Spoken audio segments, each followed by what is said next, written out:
म्हणजे नाकात म्हणजे त्या रुग्णाने जर आपले रुमाल वापरले तोच आपण वापरला तर आपल्याला सुद्धा होऊ शकतो. नंतर रुग्णाचे कपडे, दूषित कपडे, चादरी म्हणजे बघा हॉस्पिटलमध्ये कसं असतं चादरी तीन वगैरे म्हणजे डांग्या खोकला म्हणजे आपल्याला माहीत नसतं त्याच्यामध्ये कोणता रुग्ण आढळून गेलेला आहे. ते न स्वच्छ करता आपण जर वापरले तर आपल्याला सुद्धा डांग्या खोकला होऊ शकतो. नंतर लक्षणे बघा, पहिल्यांदा काय ताप येतो, ताप आल्यानंतर सर्दी, नाक वाळते, प्रथमतः साधारण खोकला म्हणजे आपण खोकताना कसं साधारण खोकतो म्हणजे खोकला सुद्धा येतो.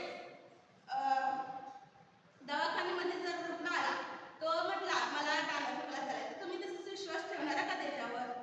तर नाही. पहिल्यांदा काय करायचं, त्याच्या खोकल्याचा आवाज तपासायचा. नंतर ना त्याचा कफ किंवा थुंकी प्रयोगशाळेतून तपासून आल्यानंतर त्यामध्ये जर बॉडीला हा बॅक्टेरिया आढळला तर त्या समजायचं की त्याला डांगा खोकला झाला. नंतर ना खोकल्याची साधारण खोकला वाटणारा खोकला नंतर डांगा खोकल्यात रूपांतर होतो. खोकल्याची उबळ येते म्हणजे जास्त प्रमाणात उबळ येते आणि नंतर ना उबळ वाढत जाऊन चेहरा लाल होतो. उबळ येताना खोकल्याचा विशिष्ट असा आवाज हुबहुब असा आवाज येतो. खोकल्याचे प्रमाण वाढताच उलटीही होते. उपचारोपचार आपण काय करणार त्याच्यावर? रुग्णाला स्वतंत्र खोलीत ठेवायचं. रुग्णाला स्वतंत्र खोलीत ठेवायचं आहे. रुग्णाने मास्कचा सुद्धा वापर करायचा आहे.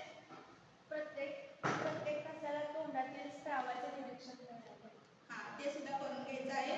आणि कुणाचं सांगणार आहे? परिचारकाने मास्क कारण एकमेकांपासून पसरू नये म्हणून आपण सुद्धा मास्कचा वापर करणे गरजेचं आहे. त्याचा सर्व संसर्ग कमी